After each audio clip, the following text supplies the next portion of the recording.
This is Seahawks Stories, 50th Season Edition, presented by Emerald City Athletics. Welcome to another edition of the Seahawks Stories 50th Season Edition. I'm Paul Moyer along with Dave Wyman, and we're going to, during this edition, talk about one of the great coaches of all time, a guy named Rusty Tillman, the late, great Rusty Tillman, who passed just a couple years ago from us. For those who don't know Rusty, and I mean, this guy is actually the longest tenured Seahawk coach in history. Rusty spent 16 years with this franchise. He died at age 75, but he is known as one of the greatest special team coaches and players of all time. He played 8 seasons for the Washington, at the time, Redskins. He was known for the flying wedge, where he would run down on a kickoff, and it's legendary. When I go to Washington, D.C., people still know who Rusty Tillman is. Yeah. That's of a legend he is there. And he would run, and there's film on it. You can go and Google that or search it somewhere, where he would run down and he would just throw his body sideways at the wedge. Oh, by the way, back then you used to take 2 or 3 guys on a kickoff return, wedge them together, and run upfield. They don't allow that anymore. You can't do that wedge because of safety. But he was known as a kamikaze type of special teamer. And he went and transitioned from the Redskins as a player, became an assistant coach, special team coach under Jack Patera in the early years of the Seattle Seahawks. And when I say one of the great motivators, Rusty was truly an innovative special team coach. Loved it, breathed it.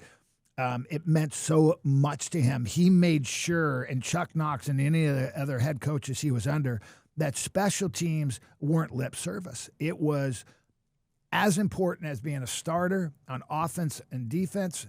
Special teams was 28% of the plays. I mean, he would go through everything on that.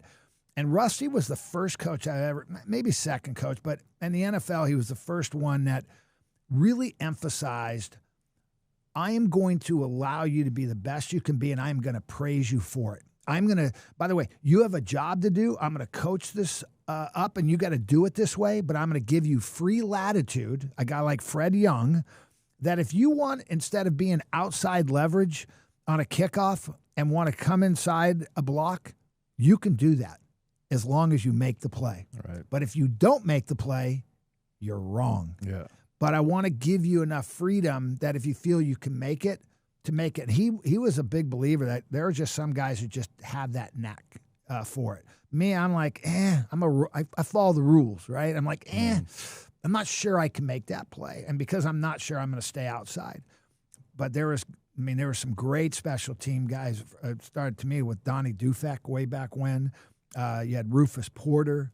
You had Fred Young. I mean, these are all Pro Bowl special team guys, great special team returners, Bobby Joe Edmonds, Paul Johns, who we played with as well. He was truly one of the best. Here's what I will say. It didn't transition as well to being a defensive coordinator. And this is where I tell people all the time, I go, find what you do really well. There's some guys who aren't head coach material. Some guys who aren't defensive coordinator material. Some guys aren't even position coach material. But Rusty was built and designed to be a special team coach because he was a head coach for his positions. He didn't have other coaches that he had to bring in. And as a defensive coordinator, I got to get defensive line coach, the linebacker coach, the outside linebacker coach, secondary coach, safety coach, corner coach. All these guys to buy into what I'm trying to create as a defensive coordinator. As a special team coach, Rusty, he was the judge and jury on that. And he had great designs, and he motivated people, and he demanded that starters play special teams. You didn't get time off. And I thought heしてan environment, Dave, where if you were a starter, you wanted to play special teams. I remember I got to be the special team captain in 1987. And that was an honor. For Rusty to take you to be a special team captain when it was so important to him, that was really meaningful, and he mentored me as a coach. He's really one of the great coaches. You will tell some stories about him though. you came from a little bit different angle in that he was your linebacker coach too. Yeah, well, and actually, he's the guy that worked me out at Stanford, and so, and he sort of pounded the table for me. That, like I said, there was a lot of teams that weren't gonna coach me, but yeah, and he was real friendly until I ran down on my first kickoff in preseason, and he screams out in front of the entire team, "My grandmother could cover kicks better than this," and here I was, a second round draft choice, and I was like, oh, okay, I guess we're not friends anymore. No, he called people out now. No, he would, and it was so interesting what he did with, like, do you remember the Rat Patrol T-shirt? Yes. Like, how many huge NFL teams had a T-shirt commemorating their special teams? And, Rat stood for Rusty Andrew, I think, Tillman. His middle name was, A, so it was the Rat Patrol. Okay, I didn't even know why they called it Rat Patrol. Yeah. There was actually, we had a girl that worked at the station that had one of those T-shirts. Wow. And Rusty was all about like promoting things, and he made everything bigger and like sexier, and it was just like it was sexy to be on the special teams. And remember the Fred Young where he runs down, and I can't remember the player where he just headbutts the guy and just knocks him out. And, and Rusty would play that over and over and over again. But one of the funniest things, two things. One, you're going. One with Rusty was when he was linebacker coach, we were having, pass rush against the offensive line. A guy named Marcus Cotton. I don't know if you remember Marcus, him. USC. He gets in a fight with Andy Heck. Okay, and Andy Heck's a first-round draft choice. So what Marcus does, and most of us, and I know me, just a meathead, just starts throwing fists and hitting helmet and everything. Marcus Cotton grabbed Andy Heck's face mask, pulled it out, and then hit him with an uppercut in the chin and just dropped him.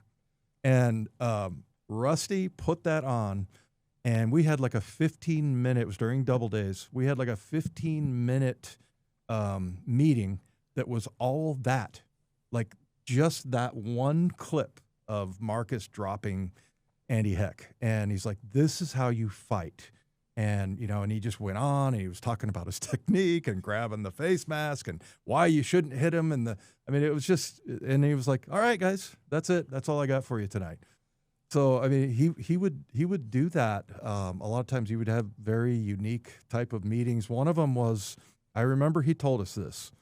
He goes, don't get held. If you get held, it's your fault, okay? So I don't care if you kick the guy in the nuts. I don't want any of my guys getting held. Well, we had a linebacker named Joe Kane who took that literally, and funniest that was another one. Ever. It was the funniest moment we were dying ever in a film room, ever. So you see, and Rusty's like, okay, this is my favorite play. And I think it was maybe the only one he showed. And he's like, and so we kind of saw it from like the end zone. And so you could see the guy, and he's holding Joe Kane, and all of a sudden you see Joe's foot come up, from the other side. He's kicking the guy in the nuts.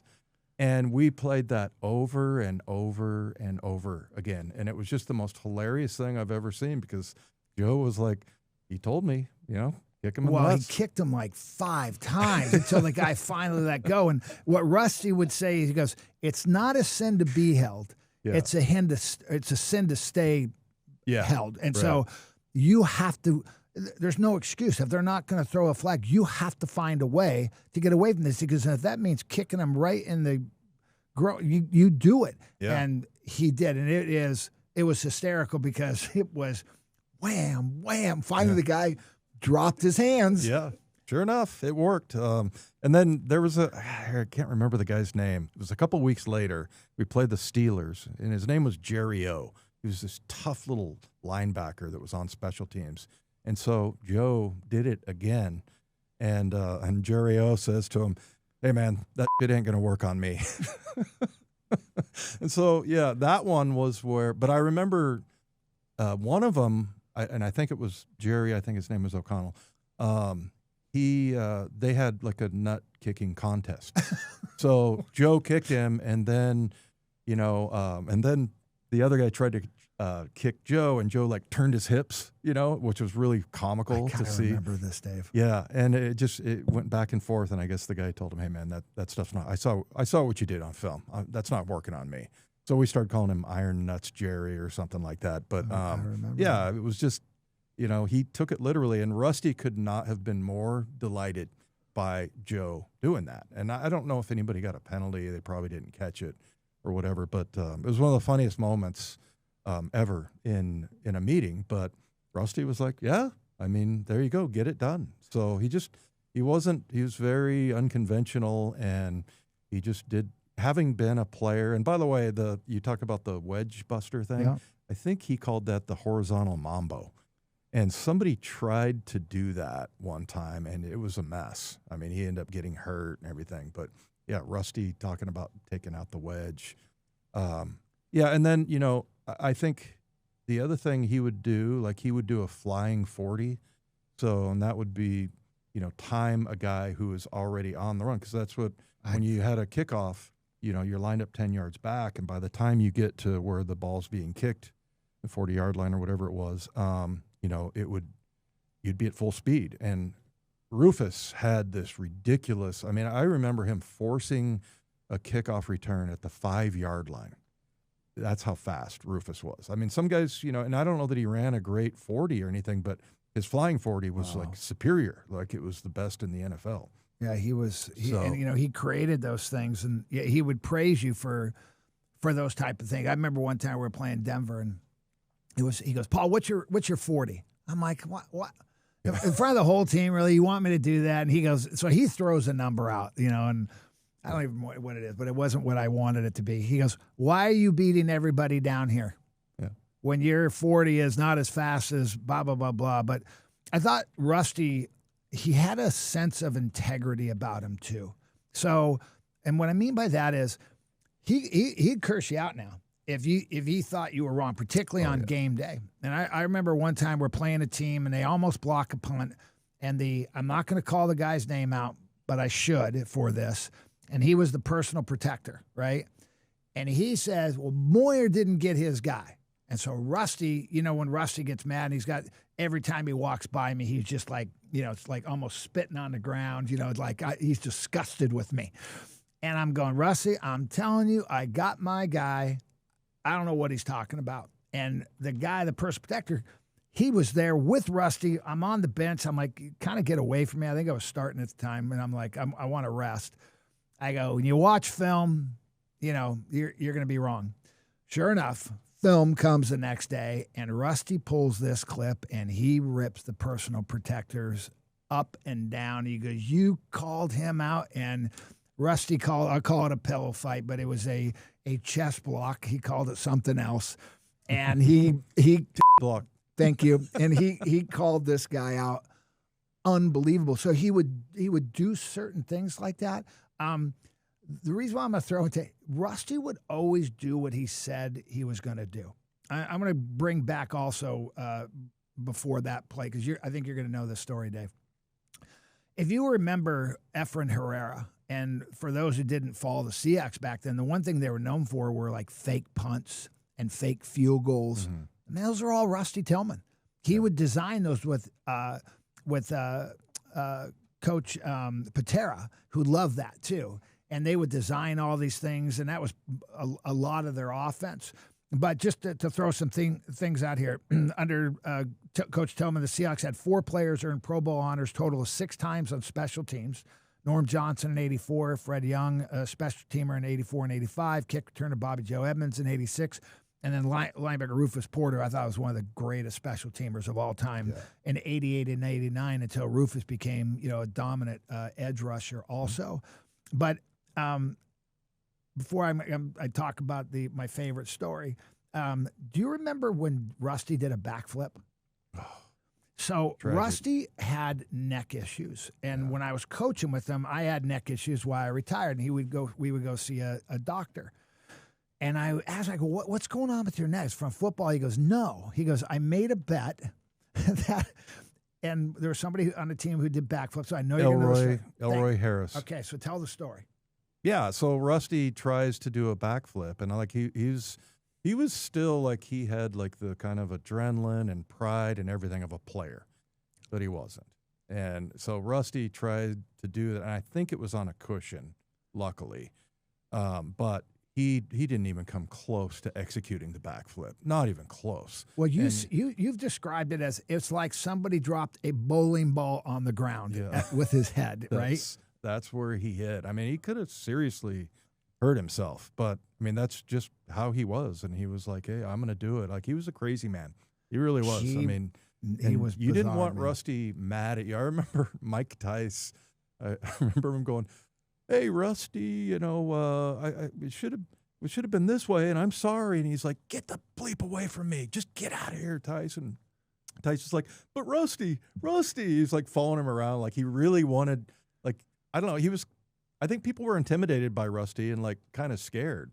By the way, Joe Kane, the guy who kicked people in the nuts, he's like, I'll whoop Rusty's ass, because he said all you got to do is stay on his right side, because Rusty had that. Remember, he had that elbow that was like frozen. Yeah. So he couldn't extend all the way on the. But I mean, Rusty was the type of guy that you thought we might get in a fist fight. You know, Rusty would get in your face. And I remember one time he was getting after me during a game, and then I snapped back at him. And so then when I got on the bus, he looks at me and he goes, Wyman, F you. And I stopped and I looked and I go, F you. And we were good after that. Yeah, you had to show that you're gonna. Yeah, and I think, I don't know if Tice ever got to that point with Rusty, but yeah, he's gonna challenge you, and you know, in a way that, like, you know, like I said, we might get in a fist fight. It might be the first coach-player fist fight in NFL history, but yeah, that was where he pushed you, and then once he thought you were there, then he would back off. Yeah, well, I always felt once he had time to think about something, he always came back and did the right thing. Yeah. So that's why if he was wrong, he would tell people he was wrong. If you were wrong, he would tell people you were wrong. Yeah, so there could be some challenges there. But he was also, look, I got to know him. I mean, he really mentored me when I became a coach. I mean, he really mentored me on a lot of areas. And he was an emotional guy. I mean, he loved his players. Now, he curse you out, too, behind the scenes, his players. But he would fight for his player. He's the one guy who would stand up to Chuck and didn't have a problem with that. But one of the most fun things he created, which you can't do anymore because of the salary cap and stuff, and we actually had to stop doing this back in like 1992. It was called Dash for Cash. And Dash for Cash was why every starter wanted to play on special teams for Rusty Tillman. First of all, we were the #1 special team unit for many years. Or were certainly top 10 just about every year. It was demanded. We would be the best at special teams. We worked at it like nobody's business. And you didn't get time off. As a matter of fact, I remember playing one game start, and I played every special team play. And he kept saying, do you want to get off? I'm like, no. It's fun. You know, I mean, I like it. Didn't love the kickoff because you get tired, but it was fun. And the other reason is we're winning. And when we won a game that Monday, when we get together as a team and after we would watch special teams film, Coach Knox and all the coaching staff would come in and we would do a thing called Dash for Cash. And what that was is Rusty would pay the players money for hitting achievements during the game on special teams. So I'll give you an example. If we held a kickoff inside the 20-yard line, every guy on that special team got $100. If you made a tackle inside the 20-yard line, you got $200. If we returned a touchdown, everybody on that kickoff return team or punt return team got $200, $500. You get a tackle for 5 yards or less on a punt return. If you made 2 blocks on a kickoff return or a punt return, which I made a lot of money because I'm gonna get 2 blocks. Matter of fact, I may even let this one go just so I can go get another one. And as long as we won the game and you didn't have a penalty, and I had a BS penalty called on me one time. It cost me a lot of money. And so Chuck would have a wad of bills, hundreds and 20s, and he would call out every player on a punt return team, how much money they won, and you would go up individually, and you were so pumped. And they go, Paul Moyer, Dave Wyman with $75. And then Paul Moyer come up. Paul Moyer with $1,250. Hey, wait a minute. But it was so much fun. And every starter, whether you were making $1 million a year, because it was beer money. It was, you had cash. You know, we didn't have ATMs you were running to. You had to actually go into a bank and fill out a withdrawal slip to get money. You got money. Yeah. It was the most fun. And then I'll let you tell your part of it too. And then in 1990 or 91, the word got out about it. And the NFL shut us down from it and said, because now there's a salary cap or something that would be a part of that. And we couldn't do. And I tell you what, it ruined the special teams and it ruined Monday. So if you knew you were winning as a starter, you wanted to play special teams. Yeah. No, I mean, it wasn't a lot of money. Like, I remember leaving there a couple of times. I think I forced a fumble on a punt, and then I was part of the team that, averaged inside the 20 or whatever. I think I came out of there with like $2,000. Maybe. That's a lot. And yeah, maybe it was $1,500, but like it was the best money you ever got. I mean, you're not going up and collecting a check and going to the bank and signing it. It's like you just got called out in front of all your peers, and that money was like quadruple, as far as what it meant to you. And yeah, it was one of the most innovative things ever. Where did he get the cash from? I never figured that out. Well, Chuck Knox bought into it, and then Tom Flores bought into it, and so they must have just said, "Hey," he would just give go them get a list petty of cash from the team, and they, it's an NFL team; they got money somewhere. Sure, yeah, it wasn't his money, right? Yeah, I was just wondering if that was Chuck or whatever, but was just and Chuck loved to give the money because he would peel it, peel it, and then. Chuck was kind of a big timer. Like he had the gold ring, and he had like the money clip, and with diamonds on it and stuff. Yeah, he was all about that. But yeah, I just remember thinking this is like the greatest money you'll ever earn because it's in front of your teammates, your peers, and it just meant so much. And it was just another way that Rusty was so innovative in, like I said, the T-shirts and the dash for cash, and everything was just all about special teams. You come out of college, and for me, I didn't play special teams since my sophomore year. If you're a starter, so now you got to get back into it, and he just made it special. It was never like that on any other team that I was with that Rusty didn't coach, and yeah, he was just very special about the way that motivated people. And like I said, it's not a lot of money. It's just that the way that he did it made it like tenfold. Oh, so much fun. Everybody loved. No one wanted to miss that part of it. And he was equal opportunity. I mean, he didn't care if you were Dave Craig, Jacob Green, Kenny. It didn't matter. I mean, he treated you the same in those special team meetings, and I thought that's why he made it so special. And again, he was that guy. They would do isolation. If you had a good play, a hustle play, you went out of your way to make an extra block. They would show that on film. So it just gave you that sense of, I want to be a part of that. And he would call out, some of our big names. If you weren't hustling, if you didn't want to be a part, he would say, "Get out. I don't want you in here then. If you don't want to be a part of this." And I don't remember anybody not want to be in a part of it. And yeah, those were. Yeah, he was a great special team coach, and I mean, great. And that's why he was around for so many years. And from Patera, then Chuck Knox, then Tom Flores, and then eventually when Dennis Erickson came, he had moved to become a defensive coordinator at that point. And so I think he went to Tampa Bay or Indianapolis to be the defensive coordinator. And it just never was the same again because he was such an elite special team coach. And he wanted to be a head coach someday, and he wanted to be a defensive coordinator, and I get it.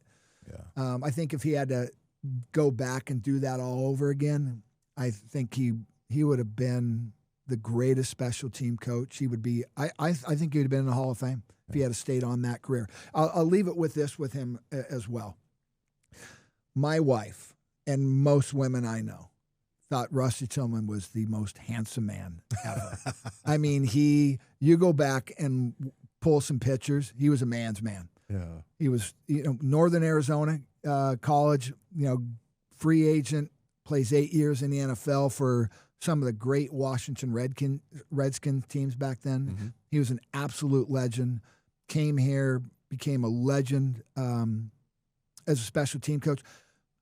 The Rat Patrol, the one thing they used to do, the 12s, down in the end zone in the Kingdom, and I'll call it the South end zone, because I think it's where our locker rooms were. Mm. And they would draw, caricatures of all these special team players. And they had the Rat Patrol, just a huge, paper.